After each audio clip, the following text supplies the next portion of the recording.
ಪ್ರಧಾನಿ ನರೇಂದ್ರ ಮೋದಿ ಅವರು ದೆಹಲಿಯಲ್ಲಿ ನಡೆಯುತ್ತಿರುವ ಎಐ ಇಂಡಿಯಾ ಇಂಪ್ಯಾಕ್ಟ್ ಶೃಂಗಸಭೆಯ ನೇಪಥ್ಯದಲ್ಲಿ ಜಾಗತಿಕ ನಾಯಕರೊಂದಿಗೆ ದ್ವಿಪಕ್ಷೀಯ ಸರಣಿ ಸಭೆಗಳನ್ನು ನಡೆಸಿದರು. ಪ್ರಧಾನಿಯವರು ಸ್ಪೇನ್ನ ಅಧ್ಯಕ್ಷ ಪೆಡ್ರೋ ಸ್ಯಾಂಚೆಜ್ ಅವರೊಂದಿಗೆ ಸಭೆ ನಡೆಸಿ ಭಾರತ ಸ್ಪೇನ್ ನಡುವಿನ ಸಹಕಾರ ಸಂಬಂಧಗಳನ್ನು ಇನ್ನೂ ಹಲವು ವಲಯಗಳಲ್ಲಿ ವಿಸ್ತರಿಸುವ ಮಾರ್ಗೋಪಾಯಗಳ ಬಗ್ಗೆ ಚರ್ಚಿಸಿದರು.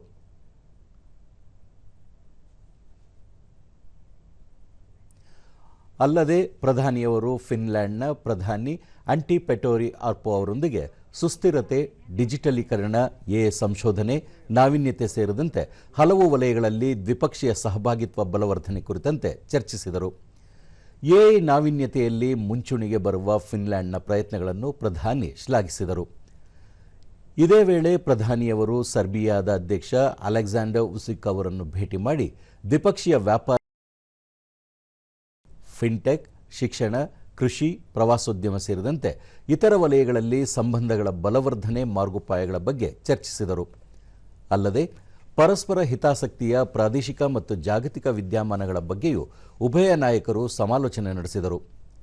ಪ್ರಧಾನಿಯವರು ಎಸ್ಟೋನಿಯಾದ ಅಧ್ಯಕ್ಷ ಅಲೆರ್ ಕರಿಸ್ ಅವರನ್ನು ಭೇಟಿ ಮಾಡಿ ಉಭಯ ದೇಶಗಳ ನಡುವಿನ ಸಂಬಂಧಗಳನ್ನು ಮತ್ತಷ್ಟು ವಿಸ್ತರಿಸುವ ನಿಟ್ಟಿನಲ್ಲಿ ಚರ್ಚಿಸಿದರು. ಪ್ರಧಾನಿಯವರು ಇದೇ ವೇಳೆ ಕಜಕಿಸ್ತಾನದ ಪ್ರಧಾನಿ ಒಲ್ಗಾಸ್ ಬೆಕ್ಟೆನೋವ್, ಭೂತಾನ್ನ ಪ್ರಧಾನಿ ಶೆರಿನ್ ಟೋಬ್ಗೆ ಸೇರಿದಂತೆ ಹಲವು ಜಾಗತಿಕ ನಾಯಕರೊಂದಿಗೆ ದ್ವಿಪಕ್ಷೀಯ ಸಭೆಗಳನ್ನು ನಡೆಸಿದರು. में बनाता है, हम उसे 2 रुपये में बनाने की क्षमता रखते हैं, क्योंकि हम